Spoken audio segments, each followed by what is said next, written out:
Já estamos de volta com o nosso Manhã da Piedade ao vivo aqui na sua TV Horizonte. O nosso assunto agora tem a ver com o seu dinheiro, viu? Com as suas finanças. Você aí de casa já precisou comprar um imóvel, um veículo ou outro tipo de bem e foi necessário recorrer a um financiamento?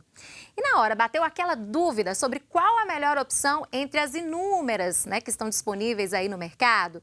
Será que há, na verdade, um tipo de financiamento específico e que se encaixe melhor de acordo com a realidade de cada pessoa? Bom, sobre este tema, sobre este assunto, vamos conversar aqui no programa agora com a consultora financeira Emanuela de Oliveira. Emanuela, mais uma vez, seja bem-vinda ao Manhã da Piedade. Bom dia. Bom dia, muito obrigada, Cia. Então, Emanuela, quando nós falamos de financiamento, eu queria que muita gente sabe, né? Vou financiar um carro, vou financiar os meus estudos, um imóvel, mas eu queria que você explicasse na prática o que significa esse financiamento. Bom, o financiamento nada mais é do que uma aquisição antecipada de um bem, né? Na verdade, é um empréstimo que uma financeira ou que um banco te faz para que você usufrua desse bem antes de quitar o pagamento. Então, é como se você estivesse alugando aquilo. E existem várias modalidades no mercado, né? Existem. Queria que você falasse um pouquinho dessas modalidades pra gente. Para cada tipo de financiamento, nós temos critérios específicos, né? No Brasil, a gente utiliza os financiamentos mais usuais no Brasil são de imóveis, veículos, financiamento estudantil. Na pessoa jurídica também acontece o financiamento para a empresa, para montar um negócio, para um capital de giro. É comum também, né? Muito comum. E dentro disso, cada um desses financiamentos é avaliado, o perfil da pessoa para poder adquirir ou ser aprovada para aquele tipo de financiamento. No caso do financiamento de carro, de veículos de uma forma em geral, qual é o mais comum?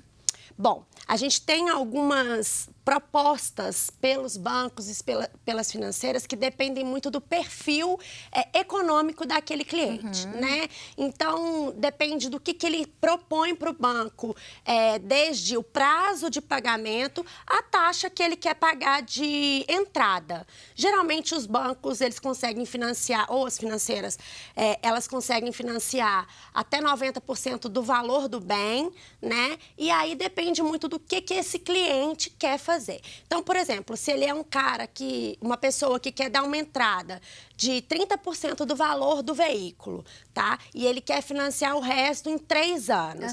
Então, esse banco, essa instituição financeira, ela vai oferecer para ele, dentro de todas as possibilidades que ele tem de crédito ali, qual que é a melhor e mais adequada para ele. Então, a gente tem o CDC, tem o leasing, tem o próprio consórcio. São vários, São várias opções. Mas aí depende do perfil exato de cada cliente, do que cada cliente tem ali para disponibilizar no momento da entrada também, né? Justamente, porque todo financiamento, ele não pode comprometer mais de 30% da renda bruta daquela família. Esse é o limite, Esse 30% da renda, então. Esse é o limite. E se a pessoa, por exemplo, ela financia um carro e ela quer financiar outra coisa, um imóvel, por exemplo, esses dois financiamentos, eles não podem comprometer 30% da renda bruta da família.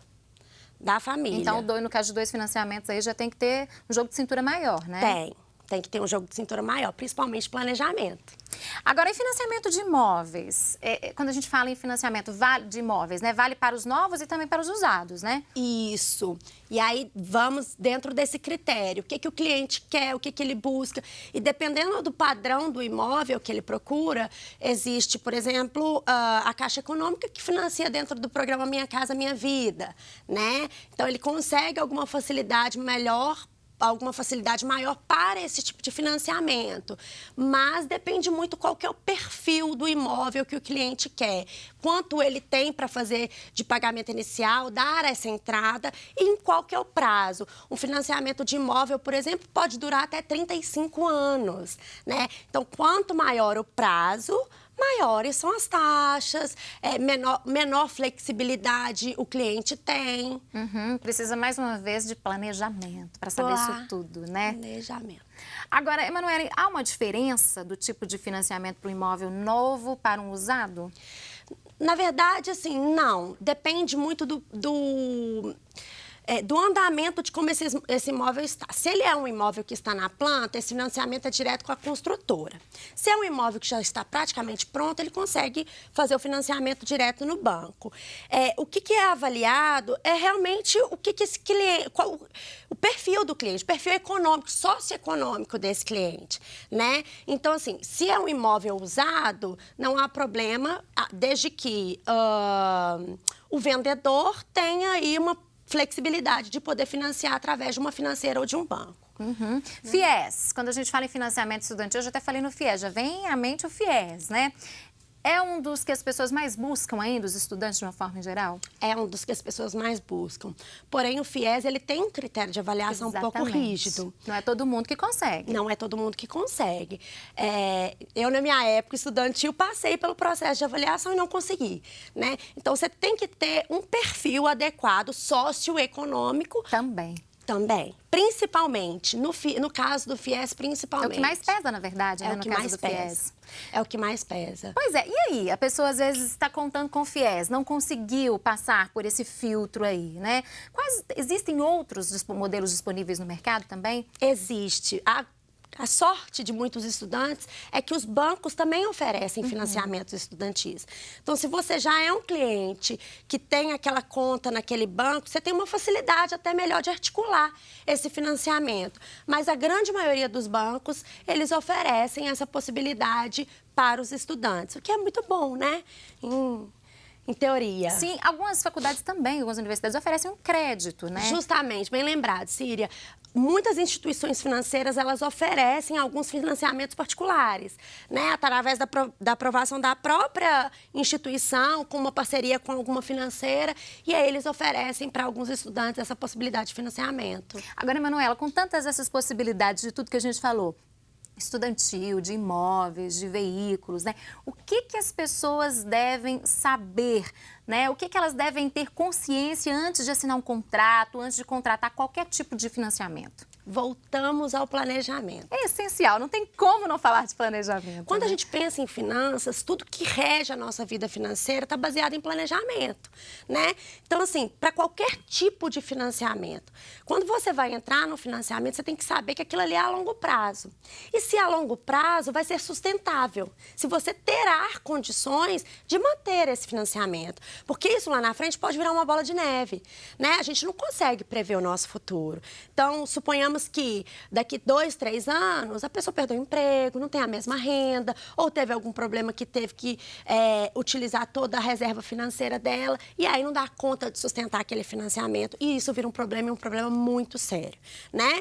Só que, antes de qualquer pessoa pensar em financiamento, o ideal seria que ela se planejasse, no sentido de, vou fazer um teste, 3 meses, para ver se aquele valor que eu estou pagando daquele financiamento vai pesar nas minhas despesas, vai pesar no meu orçamento. Isso seria o ideal, fazer um teste antes, então, né? Seria o ideal.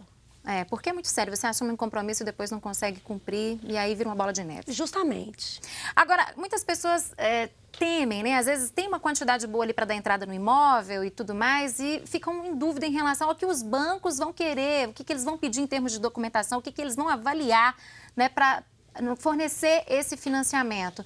O que as pessoas devem se planejar? O que elas devem ter em mãos? Bom, a primeira coisa se o seu nome tem alguma restrição, né? Esse é o primeiro critério de avaliação dos bancos, das instituições financeiras para te elegerem para um financiamento. Então, se você tem alguma restrição no seu nome, possivelmente você não vai ter esse financiamento aprovado. Tá? Outra coisa é se o valor do financiamento é condizente com a sua renda, né? Porque, às vezes, a pessoa quer comprar um imóvel, não sei, de 300, 400 mil reais e tem uma renda de um salário, 2 salários. Não condiz. Não condiz, né? Então, são critérios que são naturais para esse processo de avaliação, né? E é demorado o processo? Desde a entrada na documentação até a liberação do financiamento, se estiver tudo ok? Se estiver tudo ok, não. É um processo burocrático, como tudo, né, de longo prazo, que envolve financeiro e tudo. Mas se estiver tudo ok, se não tiver nenhuma negativação, se o documento, se o imóvel ou o veículo estiverem prontos para serem liberados, não é muito demorado. Agora, se existe alguma restrição, o banco colocar alguma possibilidade de você negociar aquela restrição, aí sim, aí demora um pouquinho, mas consegue finalizar. O financiamento, ele pode ser transferido, Emanuela, de uma pessoa para outra? Pode sim, mas esse terceiro também passa por o critério de avaliação. Pelo mesmo processo de avaliação? Passa. Por mais que já tenha sido aprovado anteriormente? Passa. É feito um novo processo, como se fosse isso, né? Exatamente, é feito um novo processo. E aí, dentro daquilo, é avaliado o valor que ainda falta para o financiamento, o mesmo critério de avaliação para esse comprador inicial. O terceiro também sofre pelo mesmo processo, né? Não pode comprometer mais que 30% da renda, enfim. Tudo novamente. Tudo novamente. Agora, para fechar a nossa conversa hoje, eu queria que você falasse um pouco dos riscos de um financiamento que não foi planejado. A pessoa, às vezes, age ali no calor da emoção, resolve comprar um bem, enfim, e aí depois vem as consequências, né? Bom, como a gente falou, tudo que envolve finanças, envolve a longo prazo, tem que ter uma organização. O risco de um financiamento e a possibilidade de você não conseguir pagá-lo é muito grande, né? Então, um exemplo, por exemplo, se você comprou uma casa, financiou uma casa e não teve condição de arcar com aquelas parcelas, muito provavelmente essa casa pode ir para leilão, né? Você pode perder o imóvel, assim como o carro e assim como outras coisas. Você pode comprometer seu nome, né? E ficar com restrição para adquirir qualquer outro bem. Então, é muito sério. É uma dor de muito cabeça sério. muito grande, né? Muito grande. Por isso que o ideal é planejar antes de adquirir qualquer bem financiado. Bem antecipadamente, de preferência, De né? preferência. Emanuela, mais uma vez, muito obrigada por ter vindo aqui ao programa. Um ótimo dia para você. Obrigada, Síria. E você aí de casa, continue ligadinho aqui no Manhã da Piedade. Nós vamos fazer uma pequena pausa. Voltamos daqui a pouquinho. Não saia daí.